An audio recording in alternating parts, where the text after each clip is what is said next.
this week. So without further ado, Colin, I think, is the first of our four speakers. Is that right, Colin? I think so. Right. Martin, have I not said something, Martin? No, it's all right. I'm just saying you are correct. I am correct. That's good. Okay, over to, I'll just say that we're going to do the questions at the end, the questions for all four speakers at the end, rather than at the between each talk. Okay, over to Colin. Okay, shall I share screen, Martin? Yep, go on then.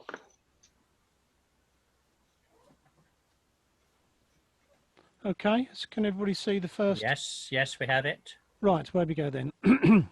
The 1841 census counted 55,000 people directly employed in driving coaches and wagons, looking after the travellers that rode in them, and caring for the horses that drew them. To them we can add many of the 47,000 sellers of food and lodging for whom travellers were important customers. The impact of steam power on their way of life was the subject of topical broadsides that give an insight into a little explored area of our social history. The first threat to the coach trade came from steam-powered carriages, which took to the roads in the 1820s.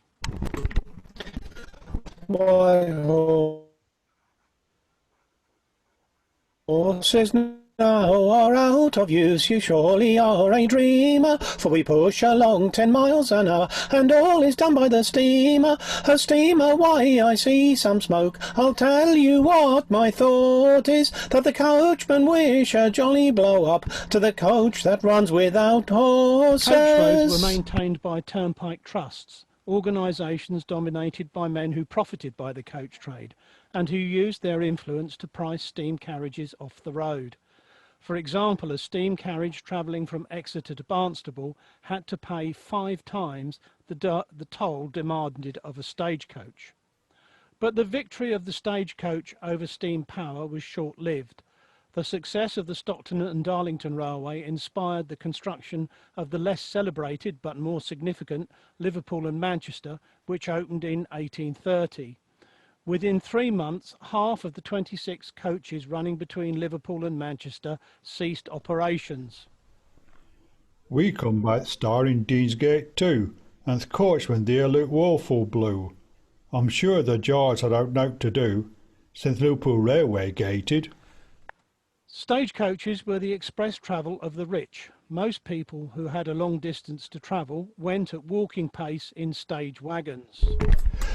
But now upon the country road few wagons there you'll see. The world's turned topsy-turvy and all things go by steam. The public now they all cry out, whatever shall we do? Sing woe, my lads, sing woe. Drive on, my lads, drive on. Who wouldn't be for all the world a jolly wagoner? The railways have taken trade, it's worse now than before. It's made it better for one or two, but ruin many a score. But I will not let my heart go down, so join me in me song. Sing woe, my lads, sing woe. Drive on, my lads, drive on. Who wouldn't be for all the world a jolly wagoner?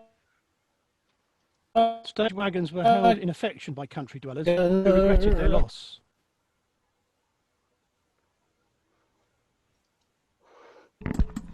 With coaches and with horses their travels then did make, and though their journeys were but short, a good long time they'd take. But now long journeys are so short, they seem but as a dream, for they travel on hot water and they melt long miles by steam. The decline of long-distance horse-drawn travel happened just as demand for public transport was growing, largely due to the rising middle classes, who could afford to travel but could not afford to keep a horse or carriage.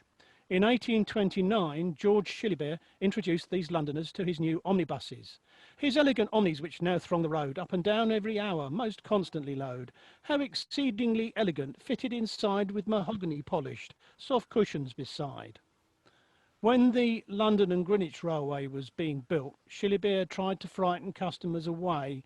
He produced a broadside declaring that his omnibuses, pleasure and comfort with safety combined, they will neither blow up nor explode like a mine.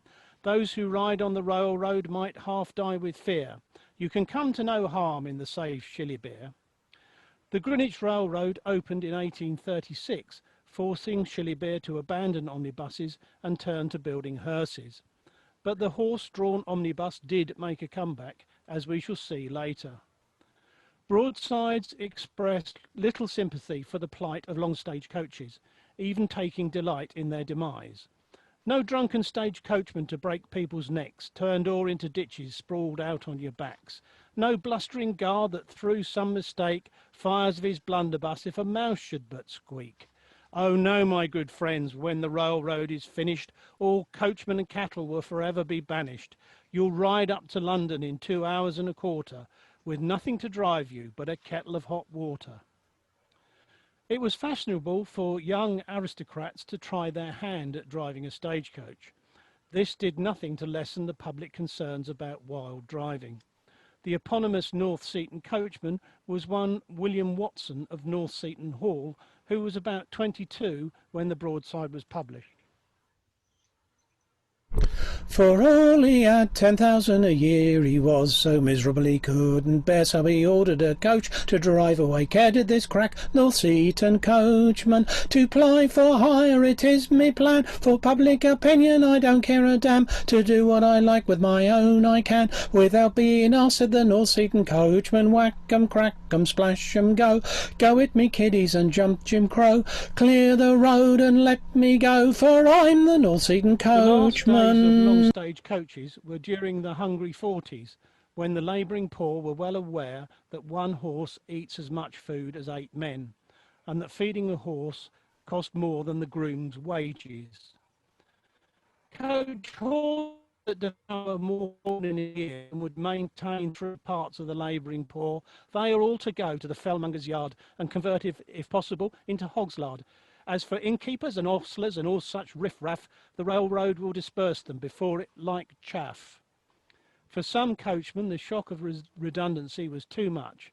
The artist Alfred Croquill found one in a coaching inn, sulking away the fag end of his existence, still dressed in coaching garb, with a glass of brandy and water at his elbow, sighing as he gazed at the romantic depictions of stagecoaches that adorned the walls.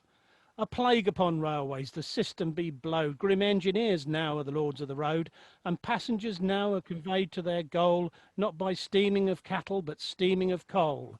So farewell to the coach box, farewell to the VIP. By fate most unkind we are cotched on the hip. Then join brother dragsman in sorrowful chorus, for at present there's nothing but ruin before us. Most early railway stations were not purpose-built. In the northwest, coaching inns doubled as railway stations, and working for the new railway company was one option for redundant coachmen. By some, the sudden loss of celebrity status was taken as a personal insult. Some pretended to pity my case, and they told me, the governor chaps, I might have in the railway a place to look after the luggage and traps.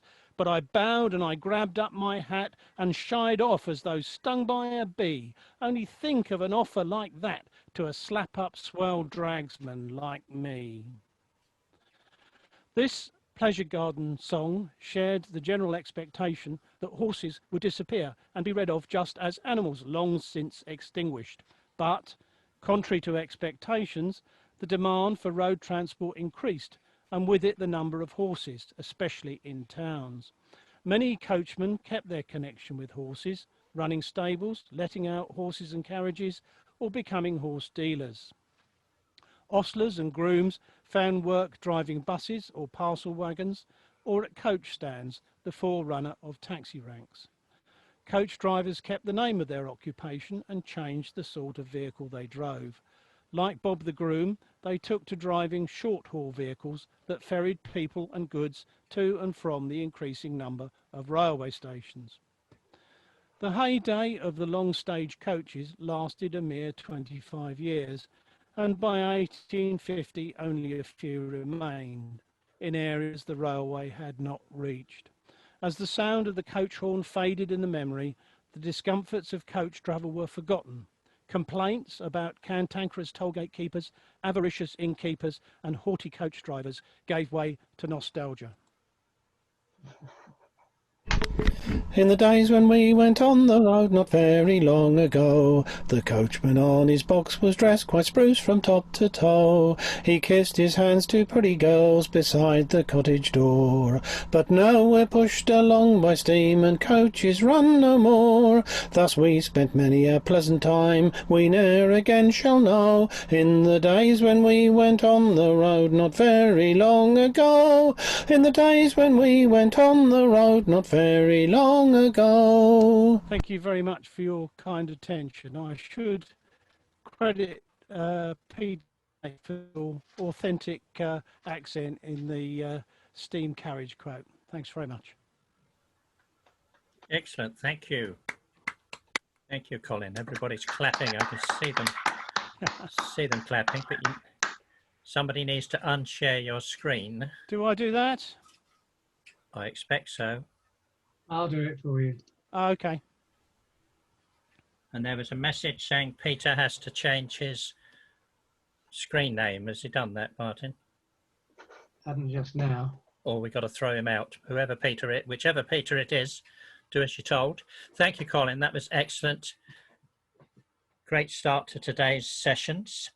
Tim Johnston. I don't think we've heard from Tim before. Hello. He's going to tell us about the modes, which I sorely need. Are you there, Tim? I am, yes. Do I have permission to share screen and audio? You do indeed, Tim. Marvellous.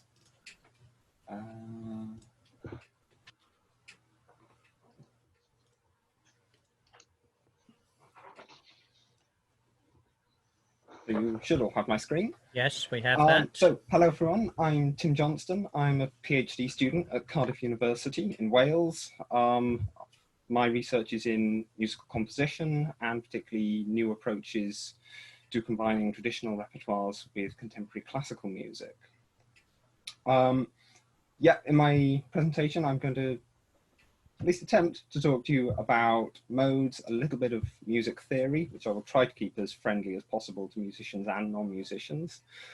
A little bit about the history of modes in the West, and then conclude with a little bit about how they've been used to analyze traditional music. But before we begin with modes, I thought a little bit of musical groundwork would help.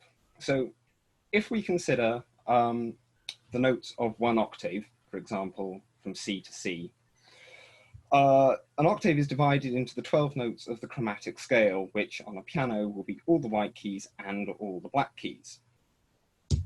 If we then think about C major, it's the most famously the scale which uses only the white notes from C to C. But if we could think of then another major scale, for example, F sharp major, and compare the two sets of notes, we can see that they actually share very few in common, only B and F. So if these two major scales only have two notes in common, what actually makes them both major? Well, returning to C major, we can see that it uses fewer notes than the full chromatic scale, and so in order to do so, it has to skip some. If we look at, say, notes C to D, we can see that it misses out C sharp, and so has a gap of two notes in between it. There's another two-note gap between D and E, one note between E and F, and so on. If we apply the same logic to F sharp major, we can see that the same pattern emerges. Two-note gap between F sharp and G sharp, two-note between G sharp and A sharp, etc. And this goes for all major scales. They share exactly the same sequence of intervals, as it's called in music theory, or gaps between the notes. 2, 2, 1, 2, 2, 2, 1. So what is a mode? Well, they're most commonly, but inaccurately described as the scales you can create by playing only the white notes on the piano, with the identity of each mode dependent on which note is started on. So the rule of thumb would say the Ionian mode is C to C, the Dorian mode is D to D, etc. However, as I hopefully will have begun to demonstrate in the last few slides, a much more accurate definition of a mode is that it's any unique sequence of intervals, those gaps between the notes, within an octave. We can also see that modes and scales are not the same thing. There are 12 major scales, one for each, beginning on each note of the chromatic scale, but only one major mode, as regardless of the specific notes, the relationships of the distance between the notes stay the same. Likewise, there is only one Dorian mode, but it's possible to build 12 different Dorian scales out of it. Let's try and demonstrate this.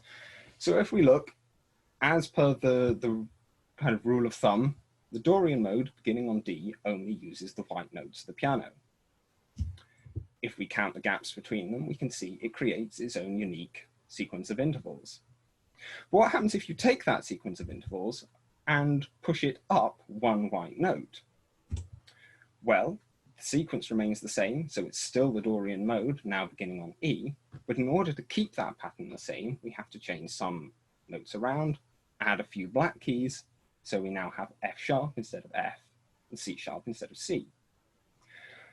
If you were to only play the white notes of the piano, beginning on E, the sequence of intervals, gaps between the notes, changes, and so we have a different mode, in this instance, the Phrygian mode, beginning on E. So instead of thinking of our familiar 7 folk modes as beginning just on the white notes of the piano, it's much more accurate and helpful to think of them as these unique sequences of intervals. But obviously, not all possible combinations of numbers are present in those listed here. What about others? Well, that's exactly the case. The harmonic minor mode from classical music has its own unique pattern of intervals, as for example does the pentatonic mode, which can be created by only playing the black keys on the piano. Different modes exist across different musical cultures, as well as geographical ones, obviously, and you can even make up your own modes. Modes have been around in Western society for over 1500 years, so I shall try and keep the history very potted. Our 7 modern modes, the Ionian to Locrian, are most commonly referred to as the church or ecclesiastical modes. This is not necessarily to say they were unique to the church, but it is where they were theorized and categorized in medieval Europe. Their history is debated, but they were at least heavily influenced by classical Greek music theory, although it should be said, contrary to one of Cecil Sharp's more controversial conclusions, there's no good reason to think that Greek scholars derived the modes from their own folk.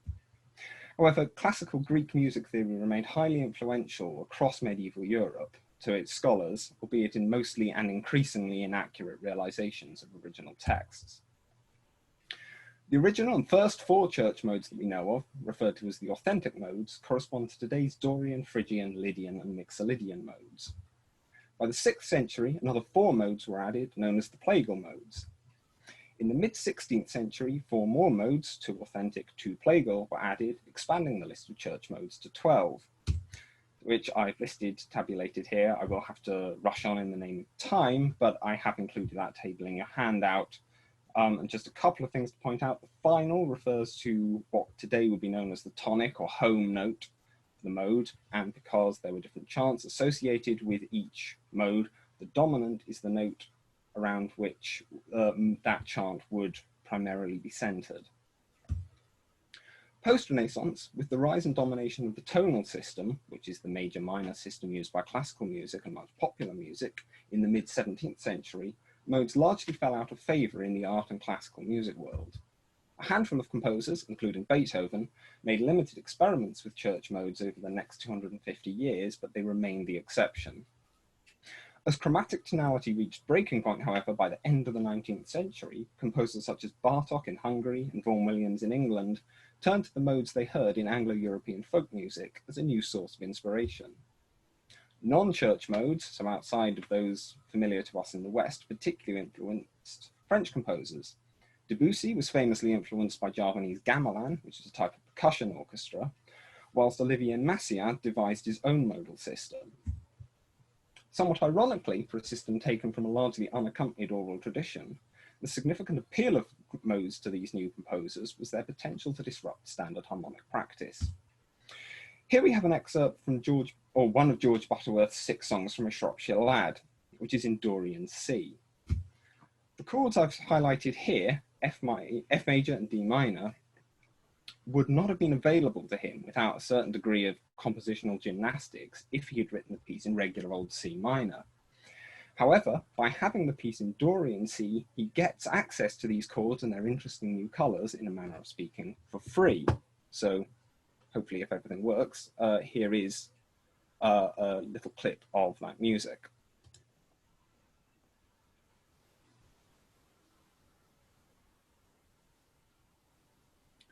Not hearing anything. Oh, right. Sorry. Do excuse me one moment then. You should be able to hear something now. Let me try that again. I do apologise. Aye, the ball is flying, the lads play heart and soul. The goal stands up, the keeper stands up to keep the goal.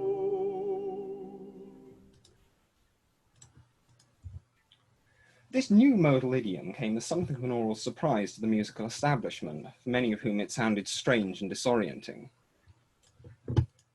In the preface to an updated edition of Songs of the West, Sabin Baring Gould admits that when our first edition was published, modal melodies were not appreciated, and we had regretfully to put many aside and introduce more airs of a modern character. This adverse reaction is hard for modern audiences to understand, as folk modal harmony is now so familiar. However, something of a similar effect can be experienced in some post-tonal classical music, and I've got a little musical example for you all, which is probably outside what you're mostly used to in the traditional song form. This is one of the piano preludes, or an excerpt by the French composer Olivier Messiaen. Whilst it doesn't use our familiar folk modes, it is by definition still absolutely modal.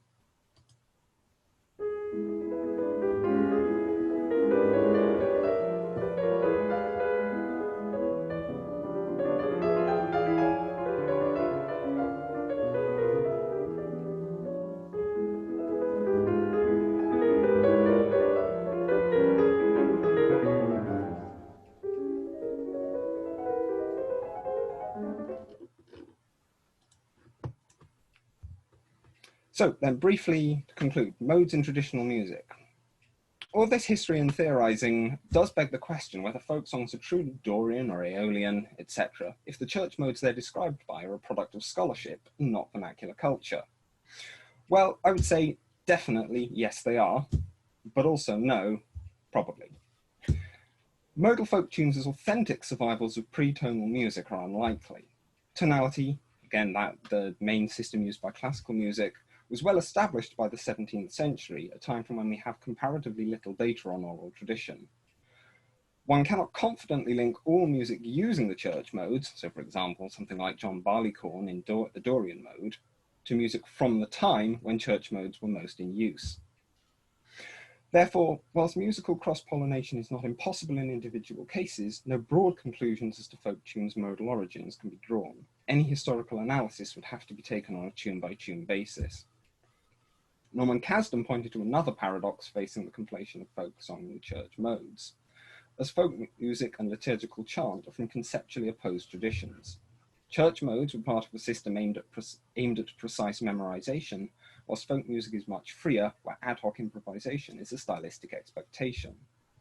Kasdan advocated that the church modal terminology be abandoned in folk music studies as needlessly pretentious and confusing. However, regardless of how you classify folk tunes, modal folk tunes are still modal. A way of thinking about this is that in between the abandonment of the church mode system in the mainstream art music of the 17th century and its revival of popularity in the 20th, an important conceptual shift took place. The church modes took on a descriptive rather than a compositional function. Saying Lydian no longer meant the fifth ecclesiastical mode and simply became a way of saying music containing a sharpened fourth. Without correlating folk song with plain song, the terminology from the latter can still be a useful shorthand to describe elements of the former. Defending Sharp's approach to musical classification, Bertrand Bronson writes, "There is no evidence, I believe, to be found anywhere that he was more than casually interested in music theory, other than as it might throw a little light on the living phenomena that he was rescuing for wider dissemination." And so just to finish, I felt that making a list of folk songs to listen to and taking that to the traditional song forum would be rather akin to bringing coals to Newcastle. So instead, I've compiled, again in your handouts as well, a little list of music outside of the folk tradition, which uses modes, but should nonetheless hopefully be interesting and relevant to the topics I've covered today. Thank you all. Great, thank you, Tim. I'm going to have to think about. It's a bit worrying that you said that people could make up their own modes.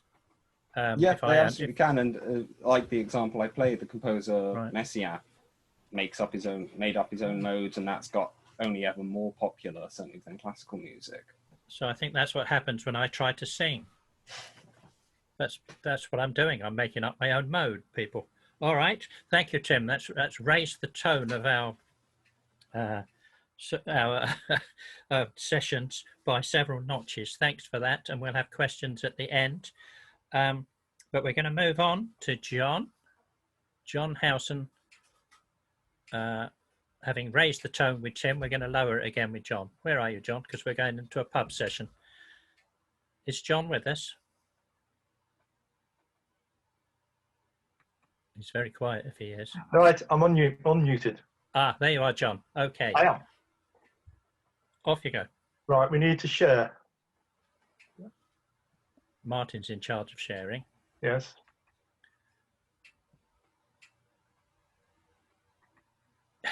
And then onto here. Yeah, sure. We're getting there. That's good. Where are we? Okay. So I'm going to tell you about the Eel's Foot in Eastbridge, and there's 3 important dates there, and you'll realise what they're about fairly soon. Right, so Suffolk's known for its singing pubs, and the best known, of course, is the Blacksall Ship. This is mainly due to its exposure through the recordings and writings from the 1950s to the 1980s by George Hewitt Evans, Peter Kennedy, Neil Lanham, Keith Summers, Jeanette Dunn, and Carol Pegg. But there's another pub less than 10 miles from the ship, which had an equally vibrant singing tradition, and that was the Eel's Foot in Eastbridge. And you can see on the map there where we're talking about Suffolk on the east coast, and the 2 pubs very close together. Now, our story actually starts in the 1930s. Leslie Morton, the Marxist historian, moved back to his native Suffolk and rented a cottage not far from the Eel's Foot.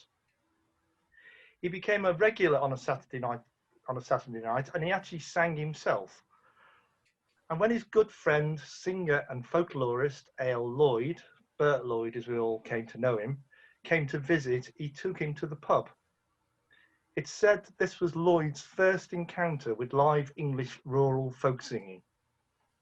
He was working for the BBC, and he was incredibly excited by his discovery. And on the 13th of March in 1939, he returned with producer Francis Dillon, a BBC engineer with a direct disc cutting machine, and a handful of BBC cash to ensure that everyone enjoyed liquid refreshment.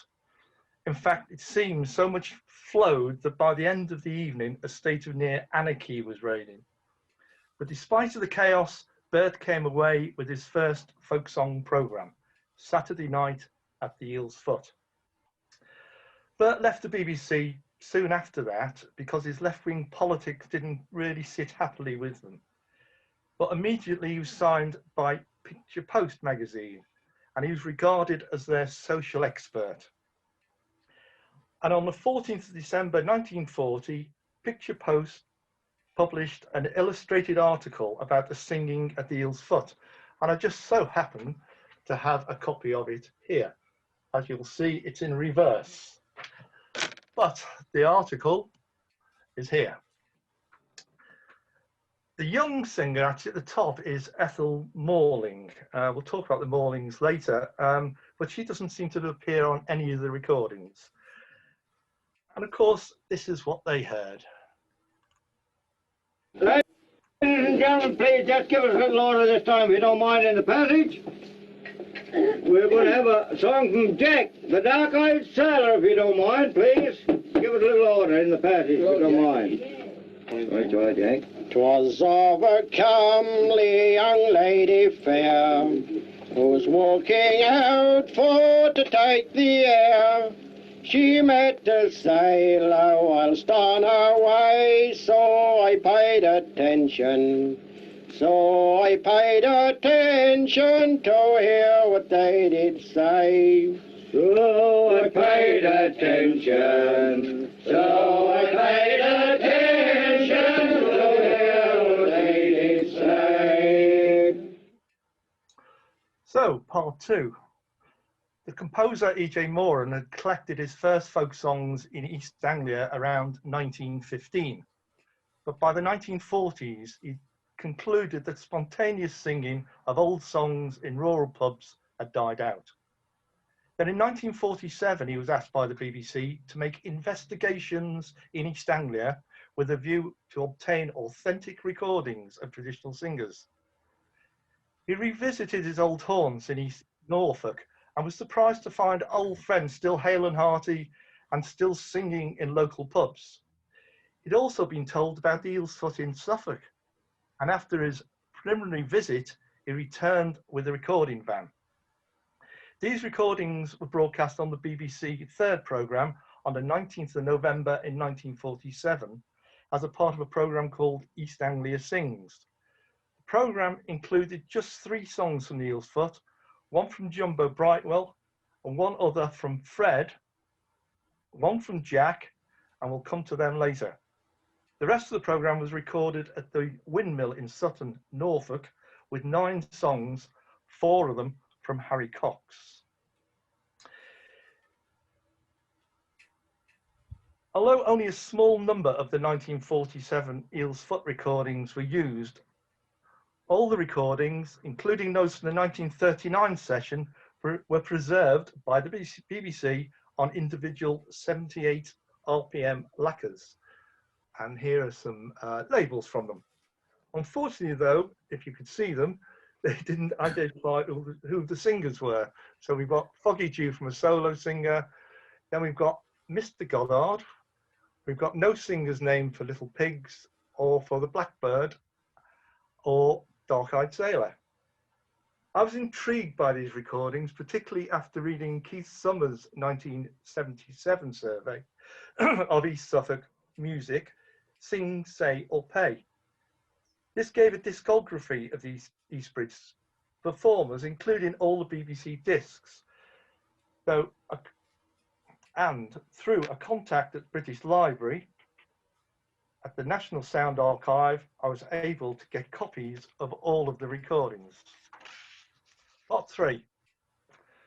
I was enthusiastic to make these recordings available, but they were BBC copyright, and that I knew from experience was going to be expensive. So I hung the project on the to-do hook. But in the year 2000, Millennium Lottery grants for community projects were announced.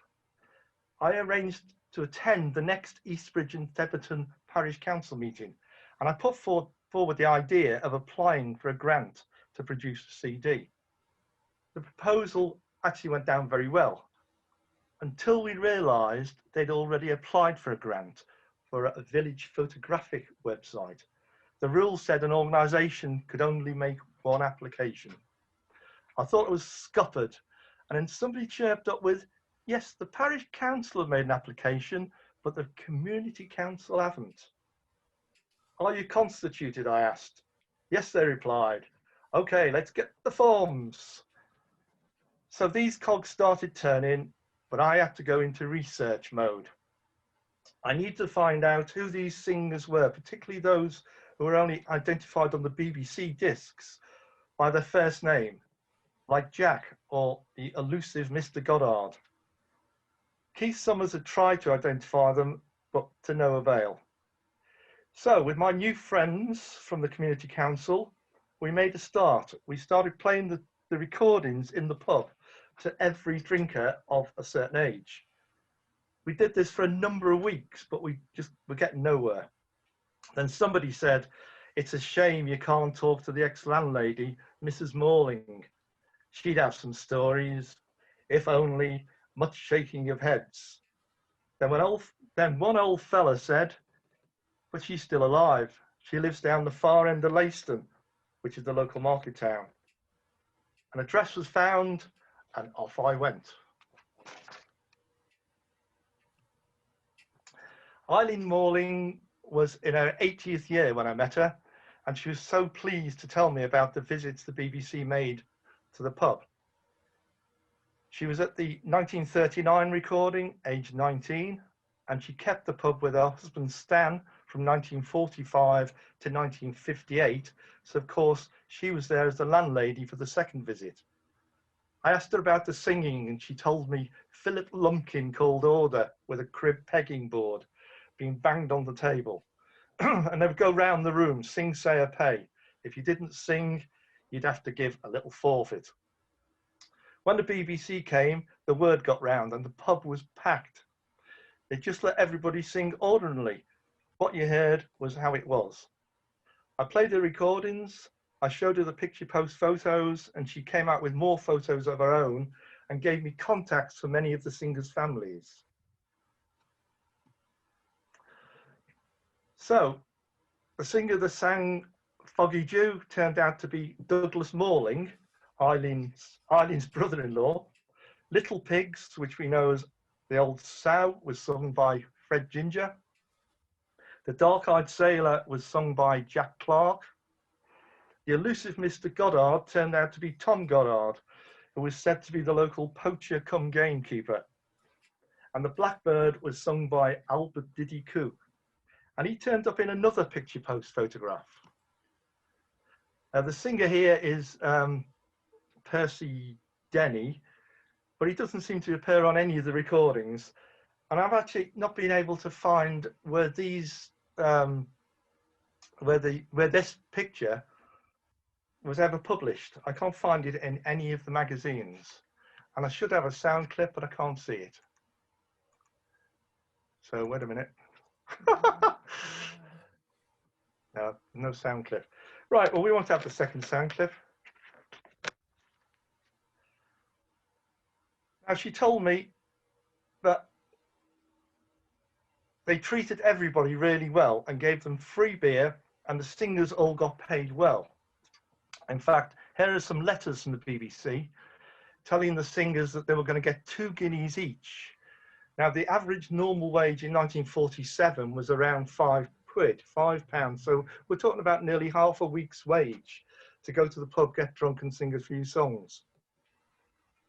Anyway, our grant application was successful. We got the money, we paid the BBC, we paid Holt & Getty, who now own Picture Post, the National Sound Archive, as well as Charlie Crump to clean up the recordings, and the CD was made. We had a concert in the village hall where some of the locals sang some of the songs. We had a press launch in the pub with BBC Luke East, Anglia TV, Radio Suffolk and East Anglian Daily Times. But most importantly, every household in the parishes of Eastbridge and Theberton were given a free CD. I'll leave you with a final comment from Eileen Morling. We were thrilled to bits to think the BBC came to our little old pub. Thank you. Excellent. Thank you, John. Very nice. The little old pub is still there, is it? It is, yes, but there's no proper singing there now. No proper singing, right. Okay, we move on to Dick Holdstock, who's going to give us something Napoleonic. Are you there, Dick? Anybody there called Dick? Unmuted. Am I coming through now? You are now, yes. All right, good. Well, it's wonderful to be here, and I'm so impressed with all the wonderful images that you guys have been putting up on the screen. It's just wonderful. But you know what I've been up to is I've been looking for a long time to try to find what could possibly be the first pro-Napoleon song to include in my anthology of radical songs of British political reform. After all, it was, I hoped that it would be the Napoleon's song for Napoleon's Farewell to Paris. After all, it was the first pro-Napoleon song that I learned. This is a brief tale of that quest. Napoleon's Farewell to Paris, round number 1626, is valuable to traditional British folk singers. I learned it ages ago from Jimmy McGeehan of Newcastle. His version has a long character and a wonderful chorus. For me, name's Napoleon Bonaparte. I'm the conqueror of all nations. I've banished German legions and I've set kings from their throne. I've banished yokes and earls and splendid congregations. But now I am transported to St. Helena's shore. Well, Jimmy tells me that he got it from Sea Captain Tommy Flynn from County Mayo, who retired to Bangor in North Wales, where his sister ran a pub. Tommy sang his version in the pub, and the locals sang it to end their pub sessions, raising their glasses to Tommy Flynn after he died in 1970. I recorded Jimmy's versions ages ago with Alan MacLeod, adding a first verse universal to all Napoleon farewell broadsides. Farewell, yes, splendid citadel metropolis called Paris, where Phoebus every morning shoots forth refulgent beams, where Flora's bright aurora advancing from the Orient, with radiant light adorning the pure and shining stream, and commanding Flora's fragrance the fertile fields to decorate, to illuminate the royal Corsican once more on the French shore. Well, I always tried to include that verse as long as I could remember to do so, and I could actually remember all the words to it. But broadside ballad collections are full of British pro-Napoleon songs. Bolian and Madden each list 12. Napoleon's Farewell to Paris broadside verses must have the first line, farewell, ye splendid citadel metropolis called Paris. Bolian had two Bonaparte Farewell to Paris songs. One is totally unreadable. The other one is round number 1626, printed by Haley in Cork, starting with farewell, your splendid citadel, towering, grand and charming. Farewell, your splendid palaces, your peers and courtly dames. Farewell, your lofty mountains of valor's noble daring, courted every morning by Sol's refulgent beams. Well, Madden has this also.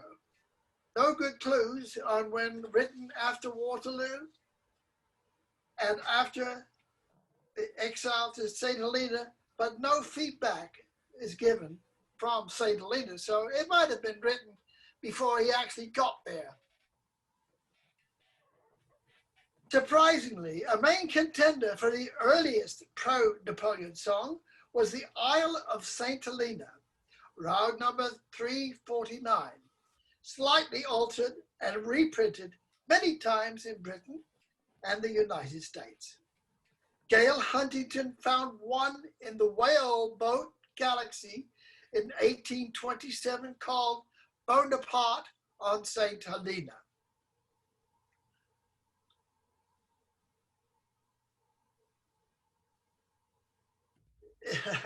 Peter Wood's In the Green Linnet listed as a Scottish pro-Napoleon song by James Watt from Paisley, first printed in a chapbook of 5 songs dated 1817, labeled Fraser of Stirling. The first verse has survived mostly intact until today. Now Bonnie's awa from his warring and fighting. He's gone to a land he can get no delight in. He may sit now and tell of the scenes that he say now. Woeful Lord, he doth mourn on the Isle of Saint Helena. Now that was dated 1817. This chapbook version probably was salvaged from an earlier broadside version. No way to tell if it had been written before 1817. None of the words in the song include information that appears to have been brought back from St. Helena. It was written after Waterloo, but likely before news could have arrived back from St. Helena. It is possible then that the Isle of St. Helena might be the earliest British pro-Napoleon song. Then, what about the unreadable Bonaparte Farewell to Paris hiding at Bodleian? Here it is. That's what you see when you go on to the list at Bodleian.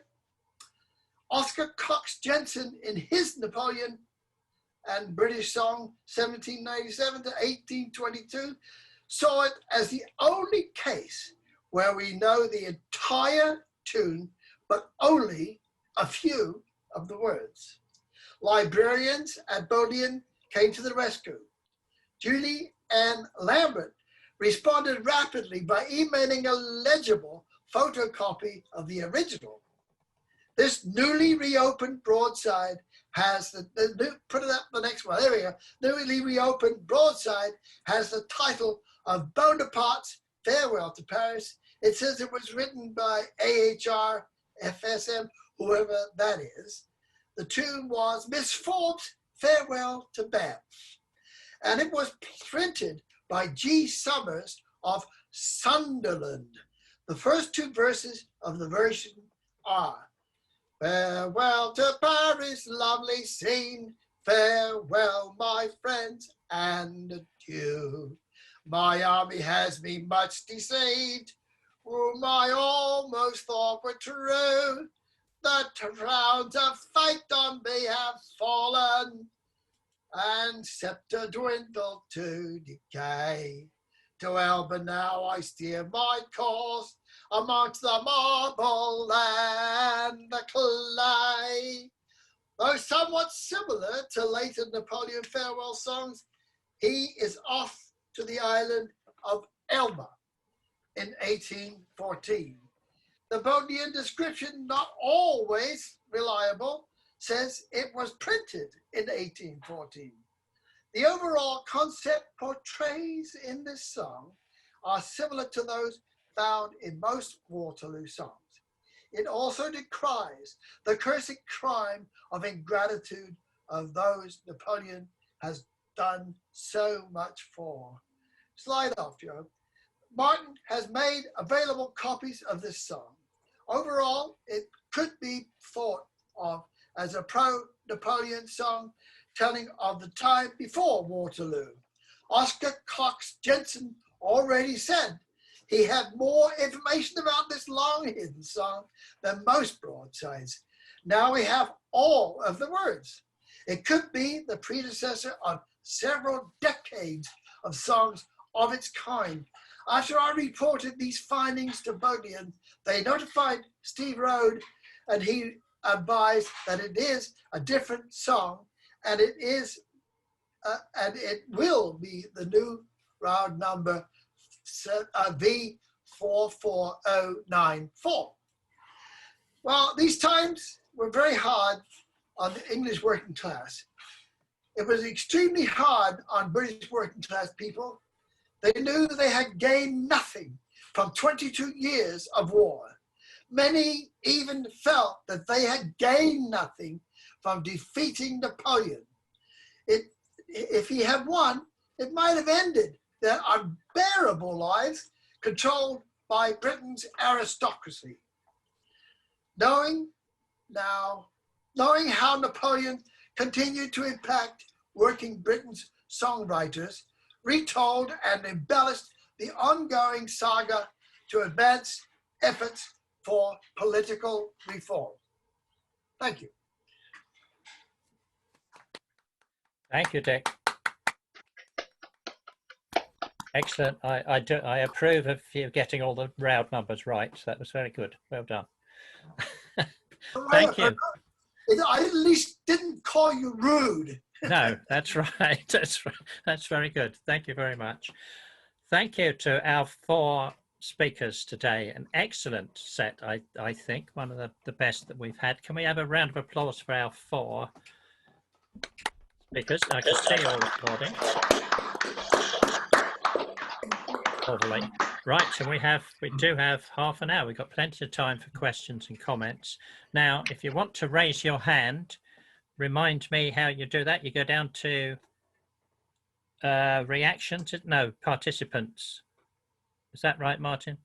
Yeah, go to participants, bottom, and then you will find under more, you will find raise hand. And that gives me the indication of a little blue hand. And Brian Peters is our first winner of today. Brian, are you there? Unmute yourself. Yeah, got it. Yes, I didn't realise I was going to get in first there. Great talks all round. Thoroughly enjoyed it. I've got a question for Tim, whose talk I found very, very clear, enviable degree of clarity about that. But I'm interested in the emotional response that we have to these different modes, having grown up to understand that major was cheerful and minor was sad, and being very curious about the fact that the folk revival has this obsession with the Dorian mode to the extent that people like Bert Lloyd, who we saw in John's also excellent talk, made up vast numbers of Dorian tunes to furnish the revival repertoire. So I'm just interested, also bearing in mind that Julia Bishop has said that some of the old traditional singers didn't really distinguish between one mode and another, how these emotional responses have developed and whether there is indeed any explanation for them. It's a good question. I'm not really sure whether one can be sort of too systematic, because the emotional response to different modes can be so subjective. But I do know that it's associating kind of tunes with happy and sad isn't just something unique to later classical and popular music or the folk music revivals, that even you have liturgical chant theorists from the 1500s assigning different modes different emotional states. I can't recall them exactly off the top of my head, but you will have things like, I think the Lydian mode was considered to be particularly happy. Some modes were considered to be sort of contemplative or suitable for inducing repentance. So associations with emotions and modes go back all the way to their liturgical use, but they tend to change around depending on who you read, you know, which theorist, which theologian. Although there is, very broadly speaking, the commonality is that the major modes, so you know, Ionian, Lydian, Mixolydian, tend to be considered happy, and the minor inflected modes tend to be considered sad. Okay, thank Hope you. that answers your question. Yeah, thank you, Brian and Tim. Rosie Upton. Okay, I was really fascinated by all 4 talks. I think I've enjoyed today more than any so far. But the Napoleon Bonaparte, I finished about a month ago my latest book, which is sadly with the publishers and may never be published because of the pandemic, about the poverty and protest in the woolen industry in Western Wiltshire. And there's a whole section that I've written about after the Napoleonic Wars and how there was great misery, a vast increase in population, all those soldiers returning to their wives and their loved ones, poverty, unemployment, great strain on poor relief, and how there was considerable unrest and a sense of total betrayal by the British government and a lot of support for Napoleon. And of course, this was exacerbated by the 1815 Corn Laws, which introduced huge tariffs on corn and even higher prices and fuel and food shortages. So I found that really interesting. In one day alone, in 1820 in Bradford-on-Avon, there were 4 suicides of people because of the extreme poverty and starvation. So I'm really pleased to hear that talk. And I've always felt that the Irish, and my great-grandmother was Irish, have rather sort of stolen these songs supporting Napoleon. And I think there was an enormous amount of support for Napoleon after the wars and after the Corn Laws. That was all I wanted to say. Thank you, Rosie. Dick, did you want to say something? Well, I just want to say thank you. I love to hear that from you, Rosie, because that's essentially what my book's all about. But I'm way behind you. I've still got to finish a whole bunch of stuff and it's driving me crazy. Fortunately, my editor's here today. I don't see her, but she's here. Yeah, she is. Yeah, she's there. Yeah. Thank you very much, Rosie. Well done. Well done. Thank you. Martin, you're next. Martin Nail. Yes, yes, my question is really for Tim. That was a very interesting, sorry, all the talks are very interesting now, and concur with what everyone else has said, that they 4 excellent talks. And Tim's talk I thought was an excellent and a sort of way of looking at modes that I haven't sort of really thought about before. But can I just, can I put in my little oar on Brian's question, which is, I mean, for example, I have heard explanations about saying, well, minor keys and minor chords are different from major chords because of the clash you get between the minor third and the major third, which occurs in the harmonics of the other notes in the chords. And I mean, I don't know whether that's true, but I mean, I think there could be some bits of physical explanation behind some of that. But what I really wanted to ask was, you didn't really touch upon the sort of what I consider to be the sort of modern way of looking at modes. Instead of saying, look, we've got all these notes in the scale and we can construct a mode on all of them, and in a sense saying all modes are equal, that it's far more useful to start and say, well, there are some modes that have a minor third in them, and if you actually look at Bronson, there's a vast number of tunes which he categorizes as Aeolian stroke Dorian because there is no sixth in the tune at all. So it's more helpful to say there's a sort of mode called Aeolian stroke Dorian, and you can turn it into one or the other by whether the sixth is a major six or a minor six. And what is also very true is that a lot of English folk tunes have variable notes, and the 6th and the 7th are particularly variable. So you'll get a tune that is basically Ionian major, but will have a flat, sometimes the 7ths are flattened. You can't call it Mixolydian tune because not all the 7ths are flattened.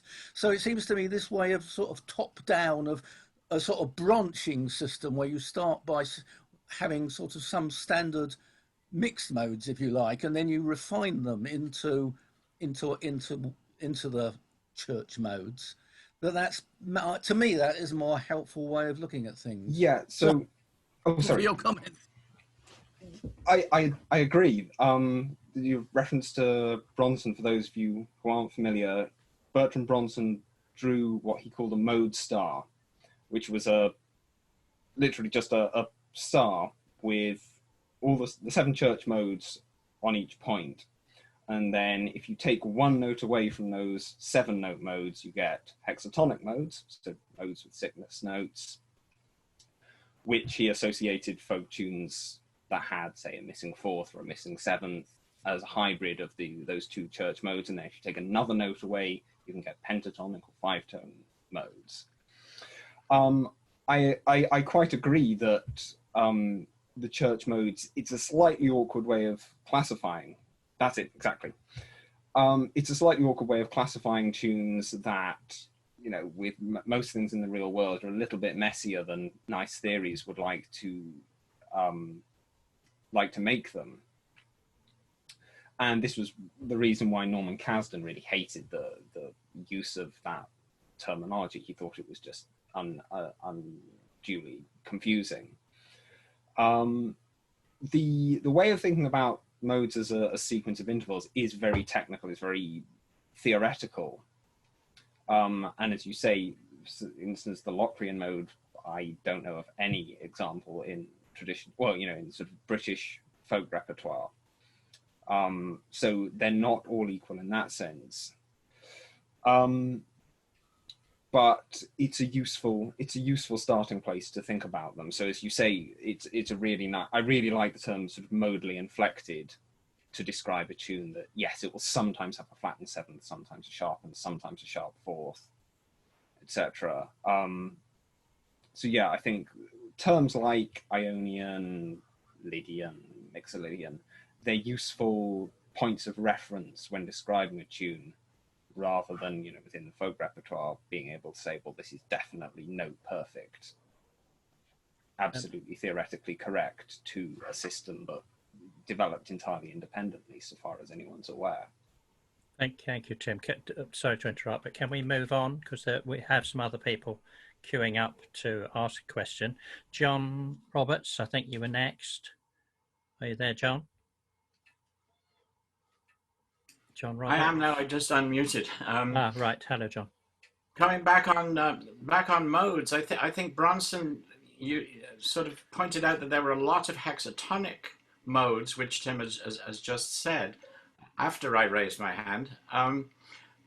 But it seems that the hexatonic, at least to Bronson, was a way of a song moving in tradition from one mode to another. So an Aeolian Dorian could be a Dorian tune that when some other singer picked up after its hexatonic form would move to Aeolian, or vice versa. And we have a sort of technique of oral transmission where songs change modes through that hexatonic intermediate. Also, the other thing about that is that you can get a hexatonic mode without a 4th, and if it reappears with a 4th, the tune will often sound rather than sounding like a Lydian tune, it'll sound more like a major or a Ionian tune with a modulation in the middle to the sort of the 2/5 cadence. But the thing about oral transmission through the hexatonic was interesting to me.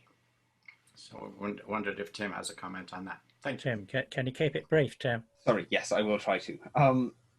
Yes, I agree that is quite possible. I know, I think Bronson got into a bit of a fight again with Kasdan over whether the missing notes was a way of shifting modes or not. I can't remember exactly what he decided, but it's entirely possible. I think you would have to take it at a kind of a tune-by-tune case analysis. But I think the important thing to think is that tunes from a vernacular oral tradition, the people singing them aren't going to have been interested in the niceties of theory. It's just they sang what they sang. And so thinking of, you know, different modes with notes added or taken away is a kind of a retrospective game that theorists will play, and yeah, using the modes descriptively plus or minus various notes is a useful tool for comparing different tunes. Thank you, Tim. John Baxter. Are you there, John? Yeah, I'm going to resist the temptation to talk about modes. Good. That way it's off. But I wanted to recommend a chapter from a book by Christopher Pauling on to Colin Bargery. You may have come across it already.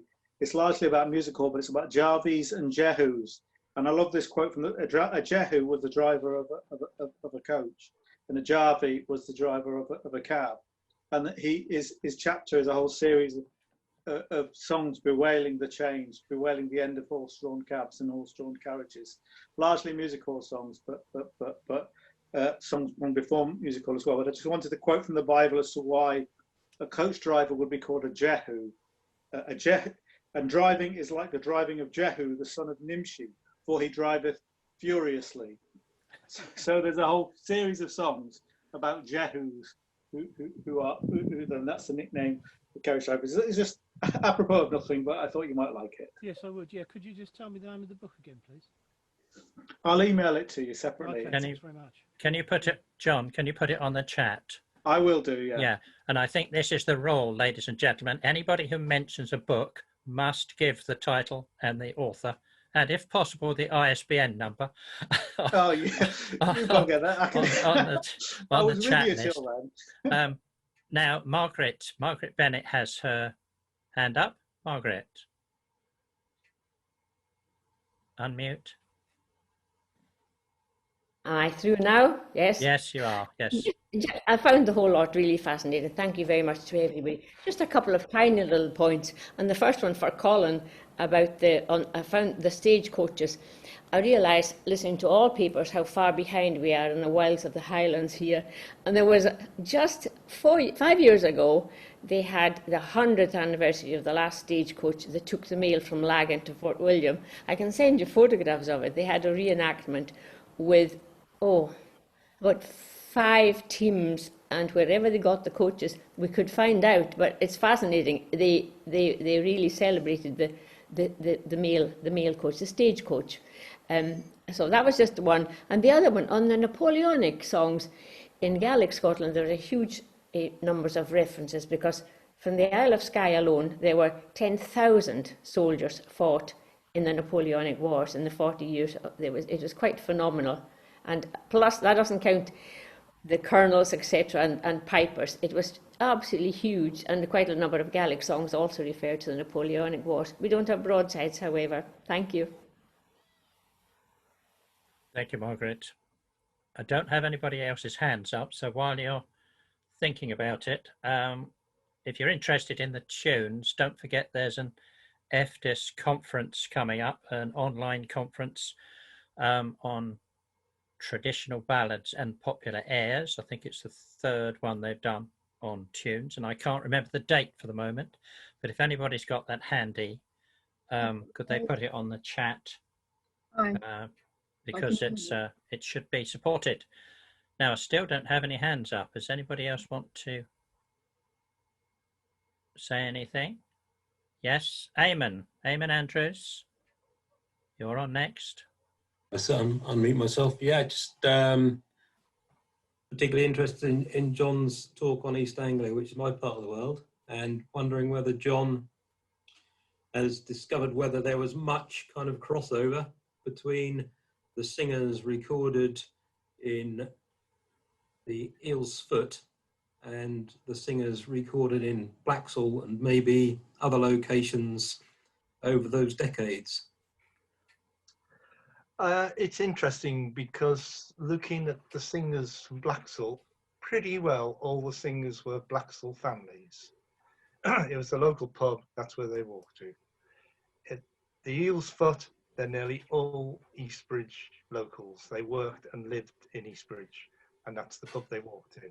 And actually there was very little crossover. So there was a couple of singers that might have biked around who would have lived in villages that they could get to both of them. But generally, they're actually the singers were from where the pub is.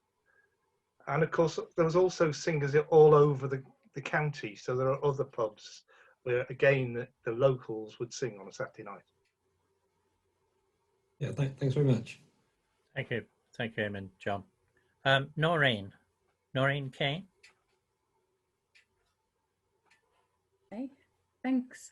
Yeah, I was just interested about the Eelsfoot sessions, whether those CDs are available or if they're online anywhere, because I've not heard them before. Yes, they are. The CD still available, veteran.co.uk. Put that in the chat or something, please. Yeah, put it on the chat list. Yeah, we'll put it on the chat list. Yes, Yeah, but veteran is the place to go Oh, yeah. for John's stuff. Thank you. Julie Hi. Hennigan. Yes. Can you see me? Hear me? Yes, we can. Very good. Two brief comments. The first one having to do with modes and having to do with whether traditional singers are aware of the concept at all. It depends on the singer. Paddy Tunney, whom I interviewed back in 1979, who had done a lot of work with Shauna Wheel and other people who had, were both collectors and folklorists and song scholars. So he declared to me, whether we admit it or not, the Irish are inclined to sing in modes. So. Right. That was. Sorry, that was Paddy said that, was it? That was Paddy. That was Paddy. Yeah, yeah. So it was. He said it quite seriously, and it of course it tickled me. The only other thing I'll just type this up in the chat section. I wrote an article called "The Old Irish Tonality: Folk Song as Emotional Catalyst in the Dead," in which I make something of an argument for emotional or affective qualities in modal songs. So I'll just type that up as you suggested. Yes, please. Thank you. That'll be really interesting. Thank you. Thank you, Julie. Yes. I see that Tiffany has put up the details of the EFTIS conference, and the link is on the chat list for anybody interested. So John Moden, haven't heard from you this week. Where are you, John? Are you there, John? John. We have too many Johns, actually. Right, John I've Moden. unmuted myself now. There Is you that are. okay? Yep, that's it. Back, rather unfortunately, I suppose, to the modes and to the Irish again. Thank you, Julie, for asserting the right to the Irish to be represented and perhaps to say more than they should. But it's interesting that the four people who have been most commentating on Irish song or music in the 20th century, namely Brendan Branagh and Saoirse Bodley,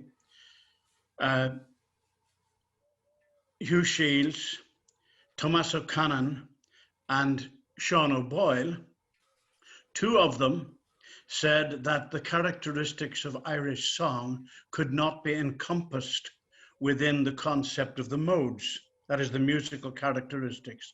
And the other two, Brendan Branagh and Sean O'Boyle, refused to use the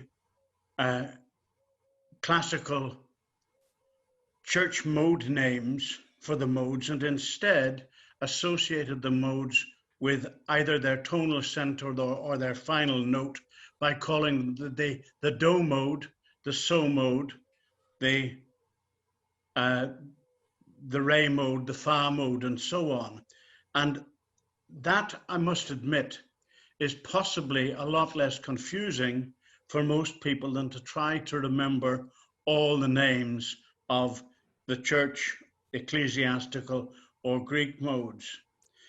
I've also pointed out on the chat that there is, courtesy of academia, arrived in my inbox a strange paper called The European Folk Music Scale, A New Theory by one Andreas Hurt, and I've called attention to it in the chat.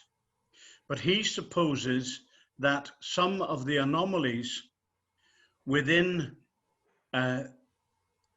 any of the trying to apply the diatonic scale to any folk song scales may be accounted for by thinking that the original scales some 1500 years ago owed something to the natural or the overtone scale, the scale which is played naturally by a valveless trumpet, shepherd's trumpets, and he, as I say, derives the scale and says that at an early stage, this particular scale, the overtone scale, had much influence and the diatonic scale less influence, and that more recently, the influence of the natural scale has diminished and the diatonic has been asserted.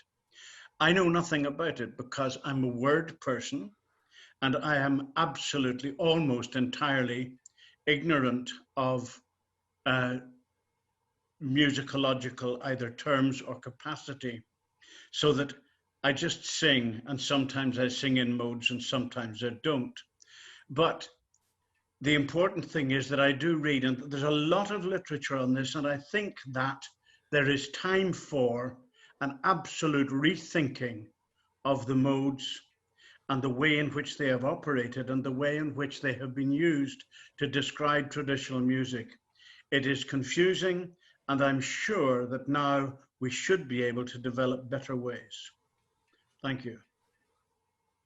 Thank you, John. Now, I don't think Julia Bishop is with us today, which is a shame, because she always has interesting things to say about the modes. But we still have a few minutes and I don't have any hands up. So are we outmoded, as they say? That was a joke. Yeah, Sorry, if I may just actually yes, please do, Tim. Jump in with that. There's a very good paper by Bertrand Bronson called Are the Modes Outmoded, which at least begins to go some way towards this discussion, which I'll link down in the chat if anyone's interested. Yes, please do. Okay, I have no more hands raised. Yes, I do. Derek, are you there, Derek? I didn't know you were there. Derek Schofield. I just wondered whether it was possible. There was a mention of the modes talk being on a handout. Will that be sent out afterwards? We've already had the handout. It came with the details of the meeting. Okay. Isn't that right, Martin?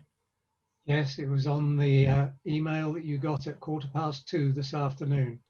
Flat wrist. Okay. I knew someone wouldn't read it. I read it, didn't understand a word, but I read it. Over the road drinking with neighbours. Is it possible to put up that talk somewhere on the TSF website?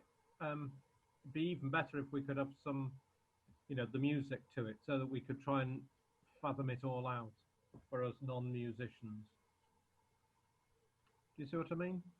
Yes, I see what you mean. I don't know how technically possible it is, but we'll talk it over with Tim. Shall I perhaps email you and Martin, Steve, yes, please, some point later, and we can see what we can work out. We'll see if we can sort something out. It's not as easy as it sounds, putting the recordings of things up, but we'll see what we can do in that instance. Can I just ask Tim, if presumably you can let me have the PowerPoint, which had most of the information on, didn't it? So is there any way we can add the sound recordings to that PowerPoint? Possibly, or I mean, I'm sure the recordings will be on YouTube. So Otherwise, I'll just add Let's a link to let's talk that. about it offline. And thank you. That was okay. Okay, so as nobody else is bursting to say anything, thank you again to our speakers. As somebody said, it's been one of our best sessions. I think we're getting much better at, well, I'm not, but the rest of you are getting much better at this, ladies and gentlemen. And each week we're getting some really good stuff out there, which we wouldn't otherwise. So again, a round of applause for speakers. Next fortnight, remember it's in a fortnight's time, 23rd of August, Anna Guinea talking about the Kenneth Peacock collection, followed by a book club session if we have some people volunteering for that. And then on the 6th of September... Steve, would you like to say a little more about the book club session and what's required? Right, well, it's on the chat list, but the idea is that you volunteer to speak about a book up to 5 minutes that you would recommend somebody coming into folk song research, traditional song research, that you would recommend them to read, and you tell us why. It helps if you tell us if it's good for a beginner or an intermediate or an expert. So you've got to tell us what book it is in advance so that we don't all talk about the same book. And Sean is going to be the chair for that one. So you should email Sean, sean.graeber@btinternet.com. And what we'll do is we don't know how much time we'll have after Anna's talk, because it's quite a long one. It's a featured talk. So we'll fit in as many books as we can, and then any that are left over, we hold over till the next time we've got a bit of space, as it were. Thanks again, everybody, and we'll see you in a fortnight's time. Goodbye.